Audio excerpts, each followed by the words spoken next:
Good morning, folks. My name is Kalpin Modi from the White House Office of Public Engagement. I'm the President's Youth Liaison. We're here for a web chat on the EPA proposal for the first national standards for mercury pollution from power plants with Administrator Lisa Jackson and a great group of young folks from the advocacy community here at the White House. We're going to dive right into this. I'm going to let Administrator Jackson make some opening remarks, and then we'll take your questions online.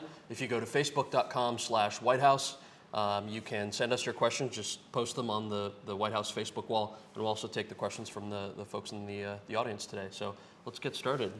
Thanks. Hello, everybody, and hello, everybody who's listening in or watching online. It's wonderful to be here. I'm really excited. Yesterday was a wonderful day. No, not because I had my 7th congressional hearing in, I think, 2 weeks or 3 weeks, but because we made a big announcement. Yesterday, EPA proposed new standards under the Clean Air Act, one of the bedrock laws in our country to address mercury and toxic substances that come from power plants in our country. Now, I like to phrase this a little bit, frame it by talking about clean energy. All of you, many of you, certainly everyone in this room, have talked and advocated for and pushed for and believed in the President's vision of an energy future for this country that was clean. And I always say that much of the work of EPA, we're not the Department of Energy. We're the clean in the clean energy. We determine whether the energy that fuels our lives also keeps us healthy, or at least doesn't make us sick. Yesterday's proposal, a little bit in the weeds sometimes of the workings of the federal government, can sometimes get lost. So I want to give a tiny, tiny bit of history. I won't go back too far, but I bet I go back probably before some of you were born. In the late 80s, actually probably starting long before that, people began to envision the need to think about power plant emissions, the smokestacks. Power plant emissions are, in general, the largest sources of air pollution from what we call stationary sources. There's cars, which we've been working awful hard on. You all know about our clean cars work and our clean trucks and diesel work that's come out of this administration and the President's leadership. But then there's the things that don't move, and smokestack pollution is a big problem. And there's more to smokestacks than what we call conventional pollution, sort of the big ones. You think about soot, you think about smog, some people call that ozone and its impact on health. You think about particulate matter.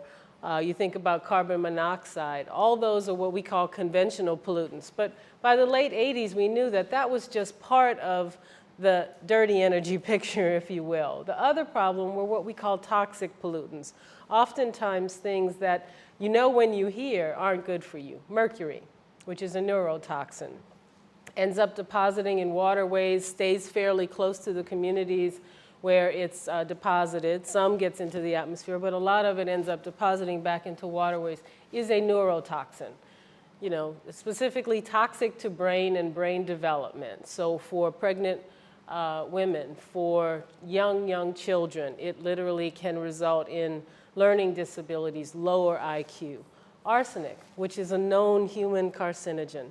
Acid gases, which I don't think sound pretty good, and I don't know that I have to explain to anyone, even those of you who aren't into chemistry, in terms of how they affect your lungs. They're either carcinogenic or can be quite problematic. Those are the standards that were incorporated into the 1990 Clean Air Act. So in 1990, Congress voted almost unanimously to amend the Clean Air Act to deal with the other pollution in our air.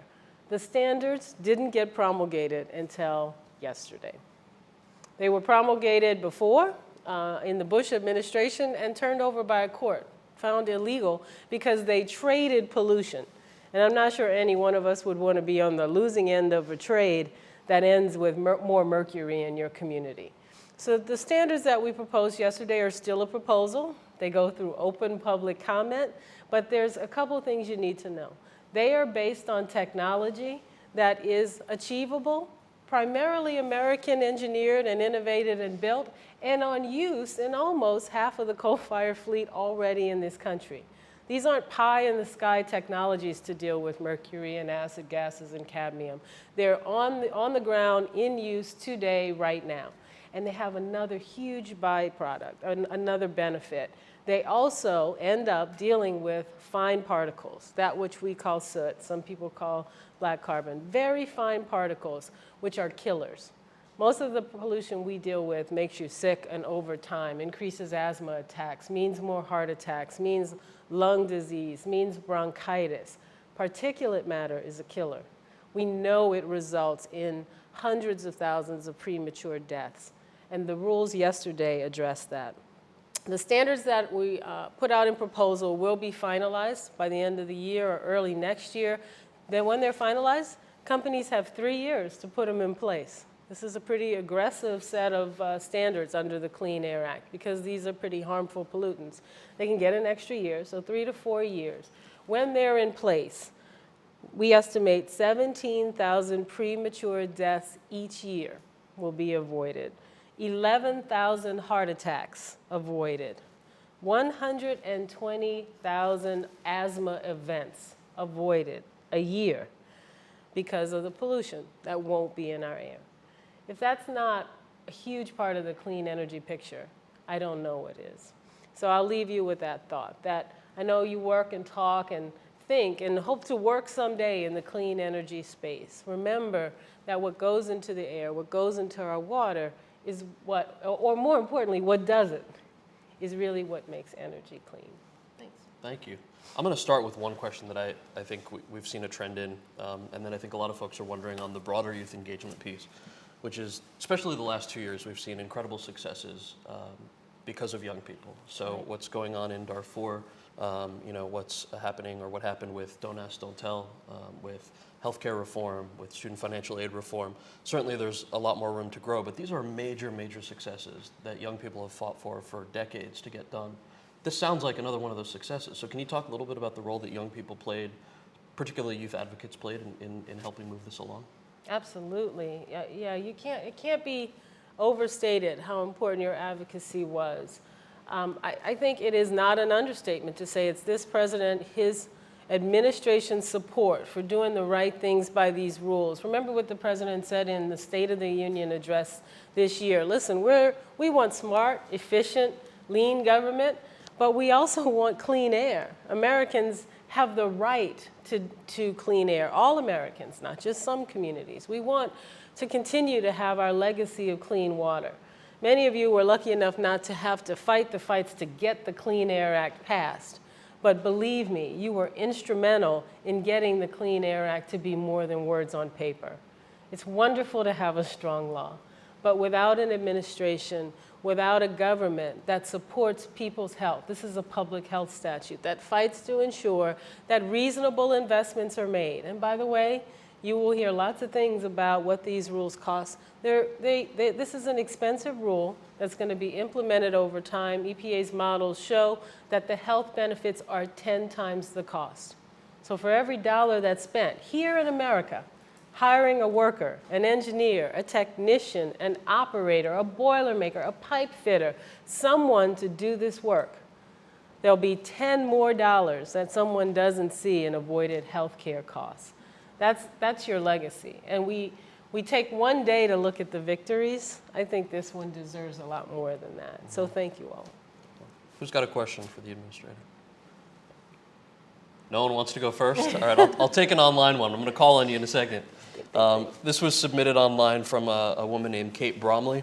Kate says, I would like to know how the Clean Air Act has created jobs, which industries are responsible for the most pollution, how much average it costs to retrofit a manufacturing plant with appropriate scrubbers, and what the resulting health benefits are. I know you talked a little bit about the latter two, but what about the job creation? Which industries are the most polluting? So let's talk about jobs for a second. I've written a little bit about this because the Clean Air Act is probably underrated in its ability to stimulate our economy. We hear a lot about trade, for example, how we need to export more and import less, or at least export more than we import. That's our trade balance, right? We're a net exporter of pollution control technology.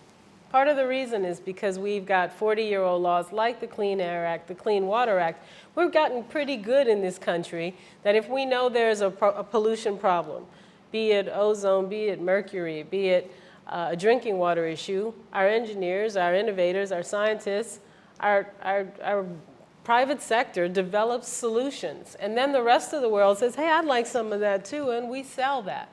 We have an $11 billion surplus in environmental goods and services. So everything from scrubbers, which are the primary means of reducing SO2 pollution, sulfur dioxide pollution in power plants, to selective catalytic reducers, which are sort of a version of the catalytic converters that are on every single automobile made in this country, are all exported, made and exported to other countries so they can use it on their power plants.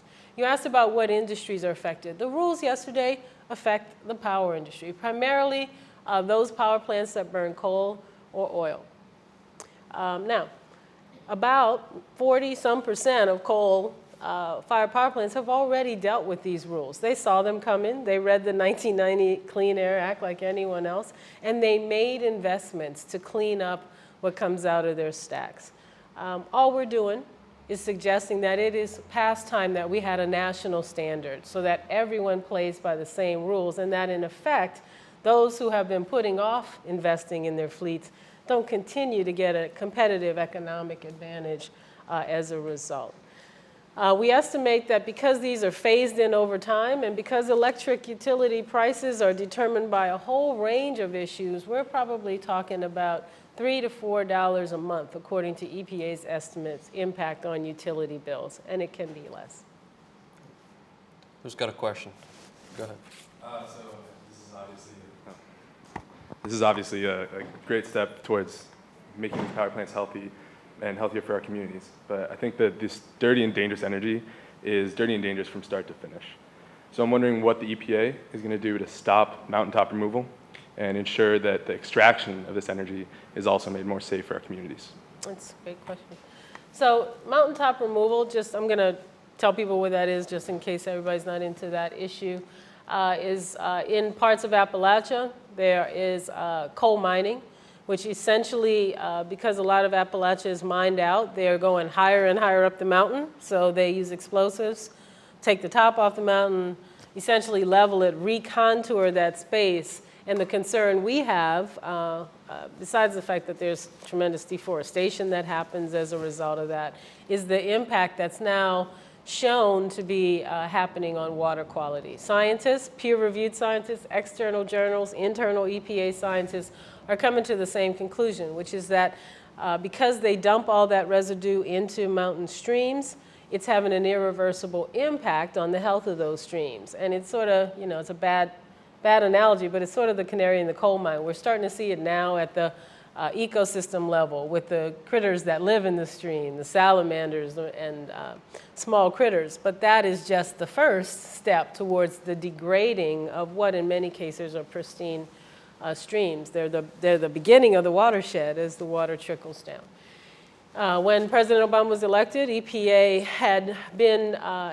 has concerns, scientific concerns with the practice, but really hadn't been able to voice its concerns or have them make a difference. These permits were being approved. EPA and the Corps of Engineers came together and said, hold, there are about 79 permits in process. We'd like to take another look at them because we believe the emerging science is showing that this is not a safe practice from a water quality perspective. Many of those permits have now withdrawn their application, and EPA has worked with the Corps of Engineers on some that could be fixed, and they've been approved because they're either not mountaintop removal or they're actually situations where they're going to use the process of mining to leave the land in a position where it's not going to impact water quality. It's probably the easiest way I can say it. I think there's still 3 dozen or so permits that haven't been approved, but we've probably gotten the most notice and some criticism in Appalachia, certainly in West Virginia, for our veto of the Spruce Mine permit, which was, many people who work on the issue know, had been hanging out there for a long, long time. It had been in litigation. EPA had commented on the permit multiple times, had never approved the permit. The Corps of Engineers approved it in the last administration. It immediately went to court, And when President Obama was elected, EPA reviewed that permit, and rather than defend a decision that we did not agree with, we exercised our authority, which we're given under the Clean Water Act, to veto the permit. That is now in litigation. Thank you. Good question. This one's coming from the Facebook wall. Greg R. wants to know, and several folks have said that they think this is a good question. And I don't know if you saw the President's State of the Union, maybe this is a question for Interior or Commerce, but you talked about the salamanders, so I'm going to ask you about the fish. After standards are in place 4 years from now, how long before the mercury pollution deposits reduce to acceptable levels in river and lake caught and farmed fish? And has this research even been done? There is some research done on mercury's persistence in the atmosphere. Mercury is a PBT. It's a persistent bioaccumulative toxin. So those are sort of as bad as you get in our world, because it means it sticks around for a very long time and it accumulates up the food chain, which is why anyone who's ever either studied medicine, or maybe if you've been around someone or had a child yourself, you know that one of the first things they tell you when you get pregnant is, how much fish do you eat? Where does the fish come from? You have to be careful. And it's a problem around the world, not just in this country. It's not just fresh water, it's also in our oceans. And we do have some contribution of mercury that comes from on the prevailing winds, if you will, from overseas. Mercury is in the atmosphere. With all that said, EPA's rule is premised on a couple of simple facts. One is that we can make interventions in mercury like this in a cost-effective manner that will show improvements, particularly in some of our freshwater areas where the primary source of the mercury is a power plant nearby. Overall, those are the places you're going to first be able to see some improvement over time. But please, again, remember, mercury stays in sediments for a very long time. So although you're cutting off the source of mercury, it's been in the food chain for a long time. You're probably going to see years and years to really see levels come down. I would argue that that is not a reason not to stop the continued deposition of mercury. But I wish ecosystems came back quickly, but a lot of our work at EPA is based on the premise and the knowledge that it's really hard to get an ecosystem back, to get that natural capital back once you've spent it. Question over here in the audience. Go ahead. Great. Thank you, Administrator Jackson. Obviously, this is a very exciting announcement, but as you alluded to, it took some 20 years from the passage of the Clean Air Act to get to today. And I think those of us that understand that cleaning the environment and building a clean energy economy are urgent priorities also understand we can't wait another 20 years. So my question is, what are some specific action steps that we can take to build on this exciting announcement today, and what's next? Well, first and foremost, stay involved. What you're doing here is really helpful because you're understanding how all these pieces of the puzzle fit together. This is just one thing that we're doing at one agency, understanding the importance of clean energy. But when you look at it all together, it truly does add up. I saw an article not long ago in the paper, and it was commenting about the supply of oil, which obviously the world market on oil right now is causing a bit of chaos. And the article noted that domestic demand for oil is down. That's because of the president's clean car rule. That's exactly what the article said. And so the reason I bring that up is that when we think about the energy picture, it's all kinds of things put together. It's how we generate our electricity, how we get around, how we responsibly produce the domestic sources of energy that we have here. How do we think differently about renewables and get them out and into the marketplace? And I know many of you are really familiar with all the spending on research, development, and deployment of efficiency and technologies that this president has championed and stood up for during his first 2 years, and certainly has continued to call for even in his budget when he talks about investing in out-innovating and in infrastructure and in the technology that will help us win the future. So I don't mean to minimize this announcement. It's huge. It's huge because if you think about it, most people are surprised to find that it's 2011 and we are just now making national standards for mercury pollution. So what that says is Those standards are going to be up for public comment, and we're going to work to finalize them as quickly as we can. And then good news is they'll phase in fairly quickly.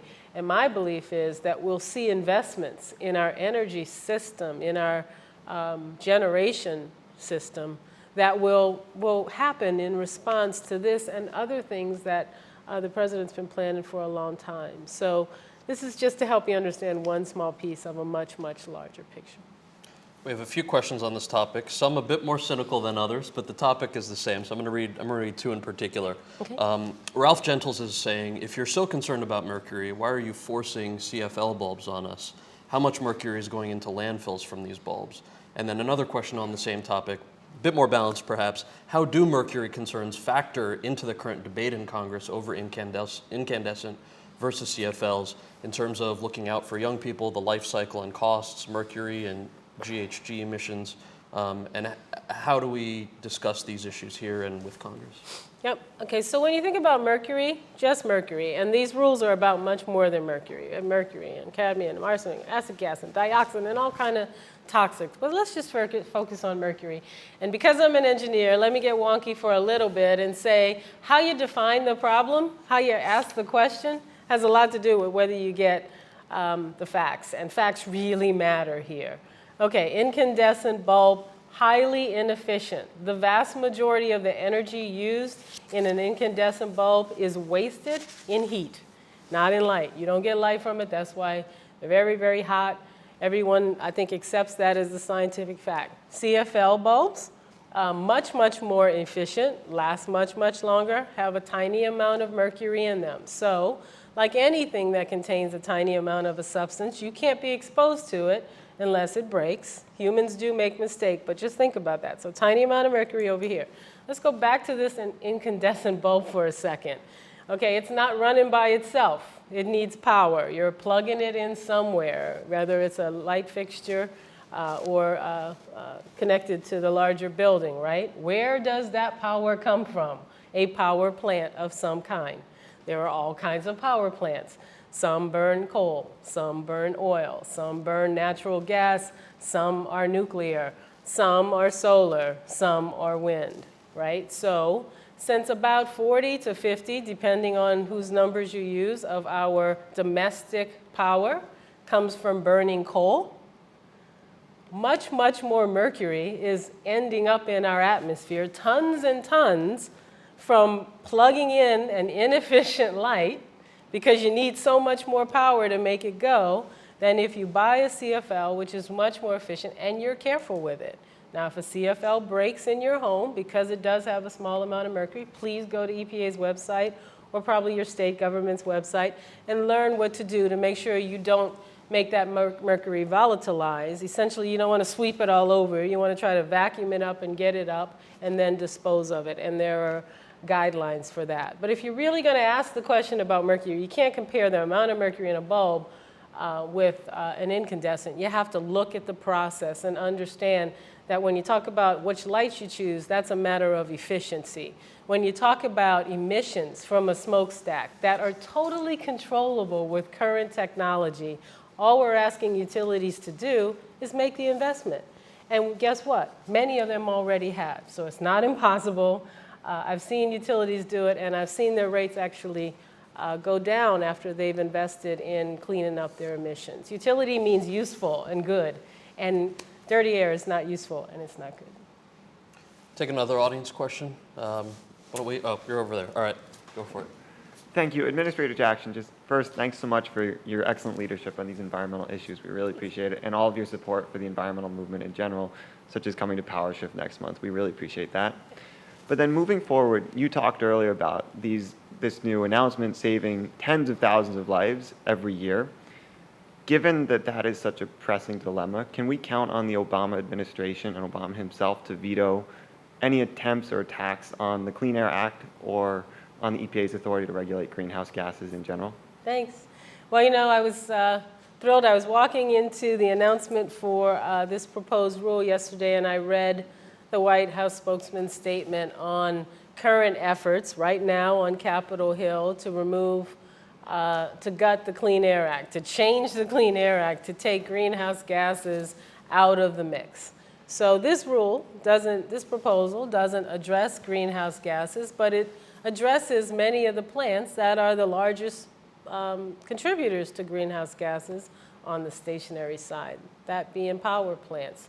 In our world, in our country, the big emitters of greenhouse gases are power plants, cars and trucks and vehicles, and then other uses, including manufacturing uses, but power plants and refineries, and then other uses. So let's think about it. When you have cars and trucks, because of the president's leadership, because of efforts that spanned all stakeholders, we actually control greenhouse gases emissions in cars and trucks. We're doing it in a very cost-effective way, one that increases the fuel efficiency of those cars and trucks, encourages innovation and investments in everything from the air conditioning systems to the braking systems so that you can have choice in the kind of car you buy, but we're bringing down the amount of fuel that we need. We're breaking our oil addiction. So we're looking at that sector. We've made progress.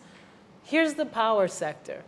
And here's the Clean Air Act waiting to help to get started on making that sector more efficient, to making it look at cutting greenhouse gas emissions when it makes big investments. The Clean Air Act is very good at that. I like to say it's not going to change things overnight. 1990 to 2011, I'm not going to sit here and tell you things change overnight, but they have changed. Air pollution in this country has gone down over 40 years of the Clean Air Act, 20 years of the amendments to the Clean Air Act. It can happen again.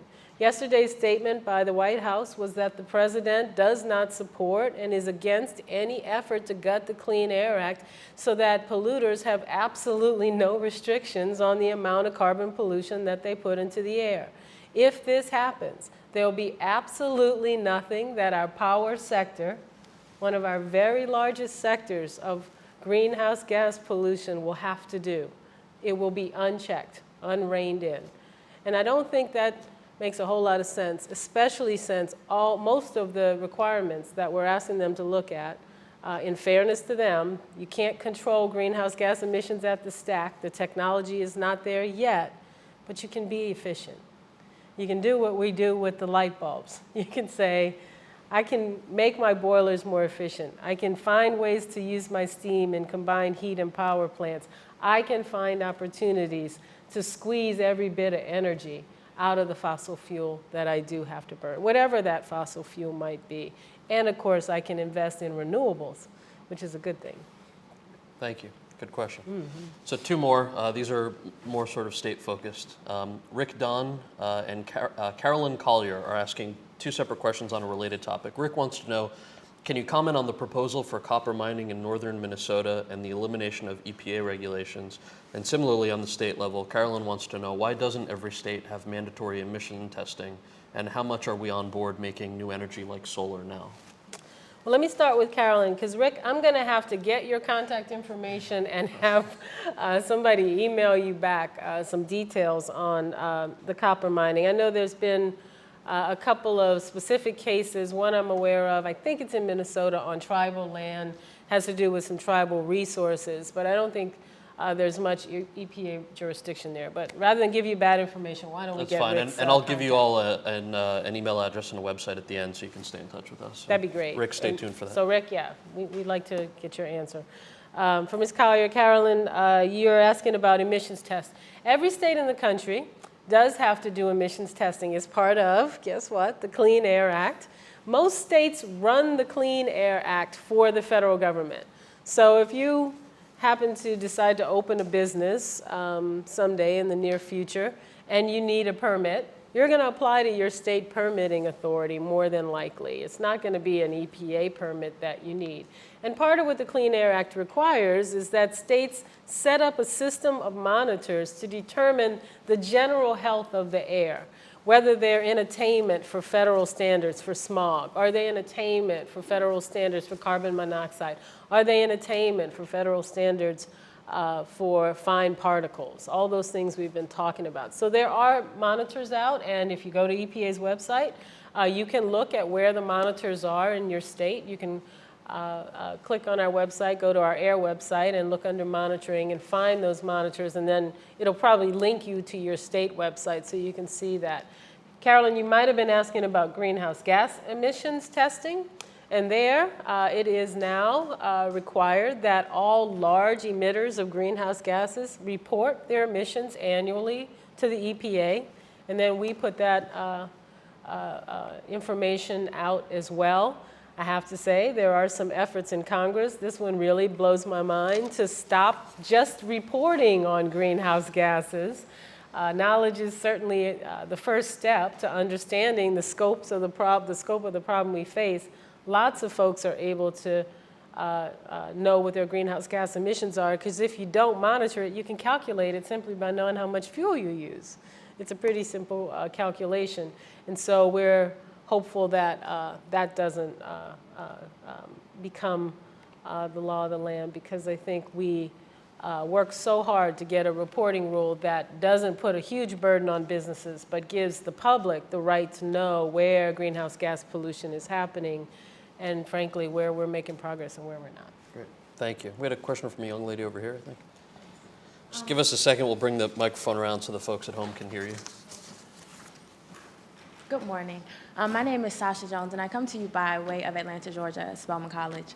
And so Atlanta is interesting in the sense of its water, and we have kind of some interesting problems. So my question is, how does this new announcement address the other private sector industries, such as the bottled water industry, in terms of pollution and in terms of regulating what's actually in our water? And also, how does this announcement plan to address those environmentally disparate communities that have not typically been addressed in terms of the Clean Air and Clean Water Acts and other regulations in the past? Thanks.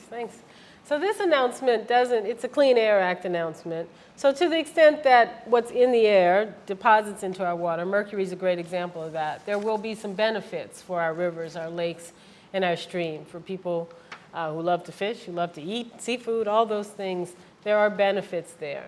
But EPA has a huge portfolio of work, which is much more directly related to a lot of the issues in your question. I'll give you just a few things off the top of my head that EPA is working on.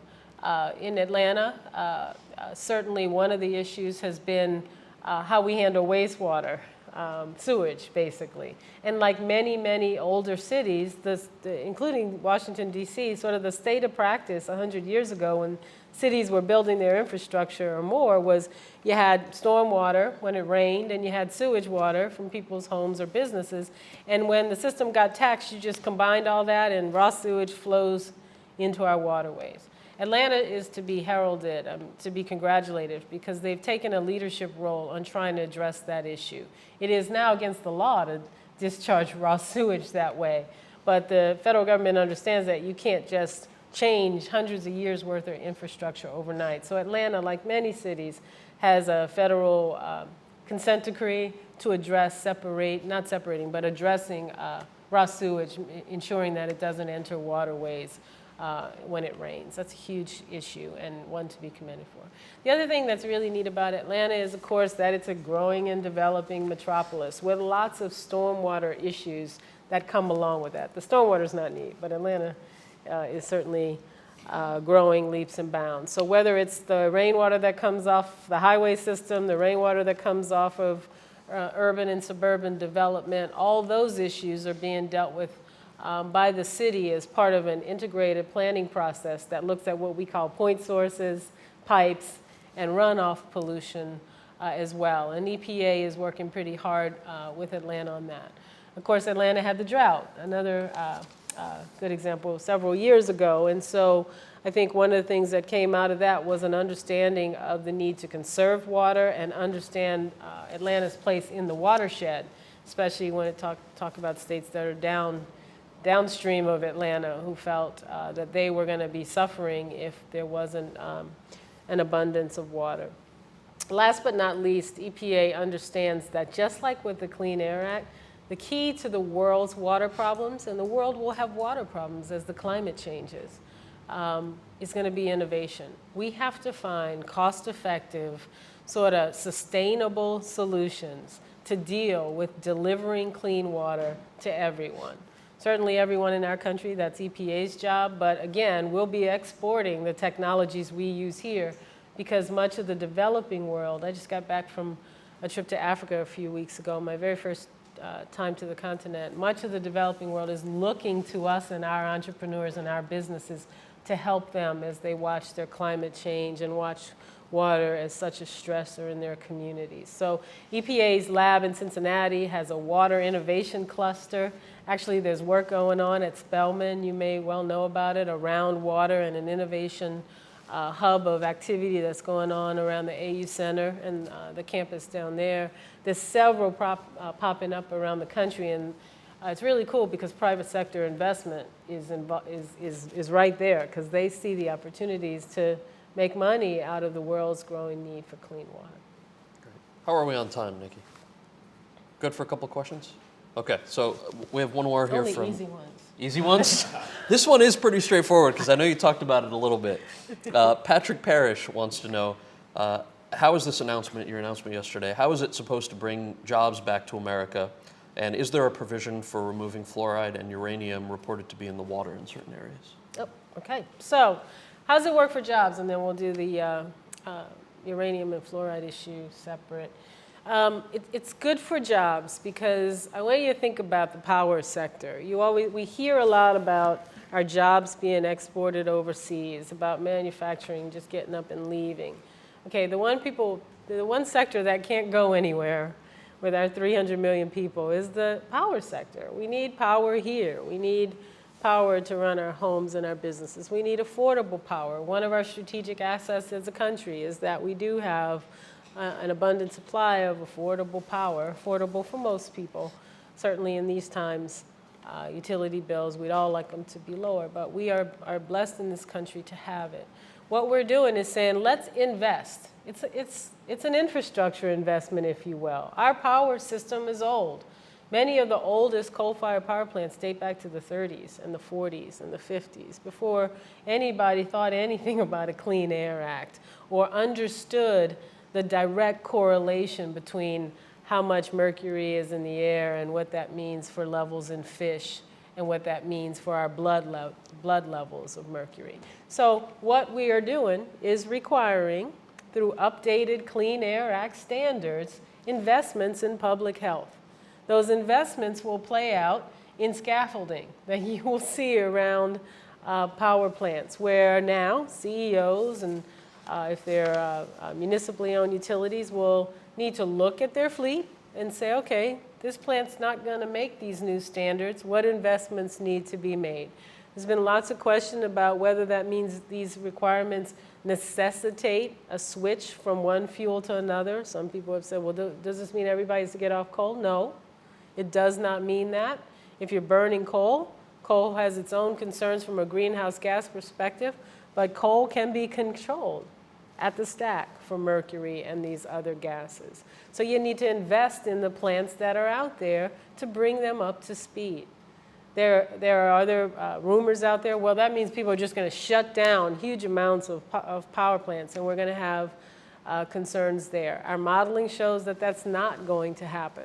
Some companies, some CEOs, some managers may look at their fleet and say, well, this 1930s, 1940 era's plant, it really can't be invested in, right? It's lived its life. The metal's going. The rivets are about to blow anyway. I've always been concerned about X, Y, or Z. So they may make a decision that this one is not one that they're going to put any more money in.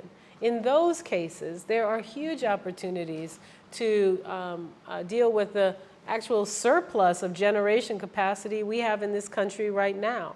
In some cases, newer, cleaner units aren't being run because older, dirtier ones can be run more cheaply, and they've not been required to clean up. So that's what we think is going to happen. Now, how does that play out in jobs? Remember those pipe fitters and boiler makers and riveters and laborers, all of whom are going to be called in to do everything from pour new construction pads to build the scrubbers or other devices that will take these pollutions, these toxics out of our air. Those are jobs here. They can't be shipped overseas. And the other question was about water and fluoride and I think uranium. I'm not quite sure where the concerns are. Fluoride comes up from time to time because EPA has announced that it's going to lower the standard in drinking water for fluoride. You know, many systems in this country add fluoride to their water. The Centers for Disease Control says it's one of the most important health innovations that those systems can make. But because so many people drink water from so many sources, including in drinks, I don't want to name any trade names, that wouldn't be fair, but you know all the things you buy and drink these days, and they have fluoride in them, and you have fluoride in your toothpaste, and there's fluoride in water at home. What's the National Academies of Sciences and CDC and EPA have agreed that EPA should lower the level in drinking water, in residuals there, because Americans seem to be getting what they need from a combination of sources. Great, thank you. Who's got a question from the audience? All right. Go ahead. Thanks. As a nation, we do get a lot of our energy sources from coal, but coal is dirty and it's expensive and it's harmful. And so what is the EPA doing to shut down coal-fired power plants? I always say that EPA is not against coal. We're against coal pollution. That's our job. We are the Environmental Protection Agency. We are not chartered anywhere to bring our expertise to bear anywhere, but on what's in our air, what's in our water, what's in our land. So what rules like this are about are addressing what's in our air from our power sector. And it is true that actually coal is a fairly cheap fuel to buy. It's why there are so many of our baseload power plants that burn coal. It's cheap to buy and burn, but the cost of pollution are borne by all of us. So it's sort of an externality in our system that if somebody pollutes, if they're doing it in compliance with all the regs on the book, all the standards, you can't get mad at them, they're following the law. So what this proposal about is saying it's time, it's high time from a public health perspective that we have national standards and strong ones, not ones that are sort of meant to allow most people not to do anything. We're requiring people that if you intend to burn coal or oil, these are the standards that are allowable in air, and they're achievable. And they will reduce 90+% of the total mercury that comes from burning coal out of our air. We will not have to deal with that because of these standards. That's the way EPA must and should deal with these issues, not based on whether or not we like it, but what the law tells us to do. When it comes to coal, the other areas where EPA has significant work ongoing, you heard about mountaintop removal mining. We certainly work very closely on a number of issues that have to do with water quality around mining in general, but that's the one that most people are familiar with us on. There's also what happens to the ash, the coal after it's burned.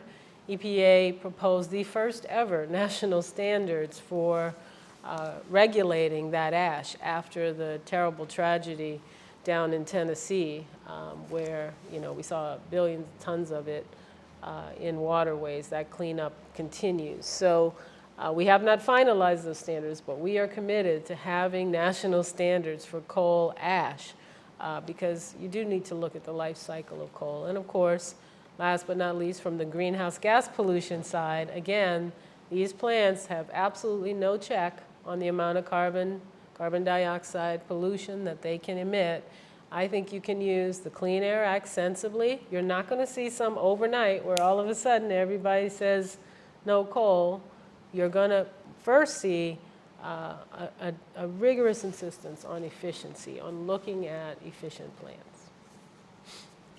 All right, so we've got a couple minutes left. We'll leave one question here from the online audience that several folks have asked, which is about the really tough fiscal and budgetary situation. And I guess it's best summarized by Dan Cannon's question. The new mercury rules will presumably require the EPA to have appropriate funding so they can do their job, regulating and making sure corporations are following these rules. So what is the Obama administration doing to protect the EPA budget cuts? So I think Dan's referring to the fact that the House Resolution 1 that passed had a 30% cut to EPA's budget, just off the top, pretty draconian, pretty huge cuts, and then had 9 or 10 riders, policy riders in a budget document that intended to tie EPA's hands in reining in various types of pollution. Obviously, we are part of a much larger budget discussion, and probably the best way to answer that question is to talk about the President's proposal for EPA's 2012 budget, because it shows the environment that we're in, which is, as a manager of a large agency, not a huge one compared to other ones, I should point that out, but we have about a $10 billion budget. And that budget, about half of it, maybe more, actually goes out to the states. Remember, the states run the program, so it goes out to them to run air and water programs and to fund Superfund cleanups and brownfield cleanups and water infrastructure, investments in sewage, investments in drinking water plants, really investing in infrastructure. That said, the President's 2012 budget proposed a 13% cut to EPA's budget. Now you have to put that in context. The President proposed the largest EPA budget increase in history in his first budget. And so most of that money went to things like the Great Lakes cleanup, water and sewage investments, investments in brownfields, investments in Superfund. So we are cutting back some of the increases that the President proposed because we understand that Americans are tightening their belts and EPA is not exempt from that. What I say is that my job as EPA administrator is to squeeze every drop of environmental protection out of every one of those dollars. But my job is also to speak up and raise my hand when I believe the cuts are at a level that are going to impact public health. It's just like a visit to your doctor. I am not a doctor. I would not presume to be a public health,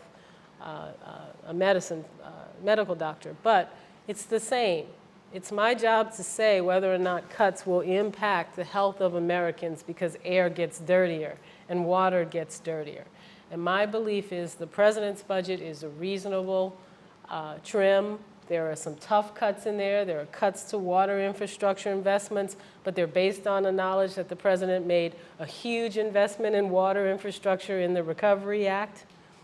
His choice, a huge investment in diesel emissions in the Recovery Act. We got more money for Superfund and brownfields. So we're saying, okay, we can take, in a tough budget year, we can take some of that money off the table. But if you start cutting into EPA's core programs, our enforcers, our inspectors, the money we give to states to write permits, to do their enforcement work, if you start to cut into those funds in a drastic way, I have to raise my hand. And so for that reason, I support the President's budget, but I think that what we saw in the House Republican efforts is very dangerous. Thank you. I know that we're out of time for questions. There are folks online who are, some are frustrated we didn't get to your questions, others are giving you a lot of love, so I want to make sure you know that. For folks whose questions we didn't get to, a lot of them were local or community in nature. Some of them were international. Some of them had to do with state regulations. There is a way for you to make your voices heard here with us at the White House. If you go to whitehouse.gov/youngamericans, there's a toolkit there you can download to host your own roundtable on all the great issues that you raised with folks in your community. Send us that feedback and somebody will be in touch with you. So that's whitehouse.gov/youngamericans, especially the gentleman whose question you didn't get to answer. If you want to shoot us a message through the interface there. And invite EPA. We'll come. We'll come. Yeah, the President has promised that the administration is going to do at least 100 of these. So if you want to request folks at the EPA, please go for it. Their website also, epa.gov. We're at whitehouse.gov. And the youth website is whitehouse.gov/youngamericans. I want to thank everyone online for joining us, everyone in the audience here from the advocacy community, and of course, Administrator Jackson. Thank you so much for joining us. Thanks for doing this. Thanks Absolutely. to the White House. Thank you all. Take care.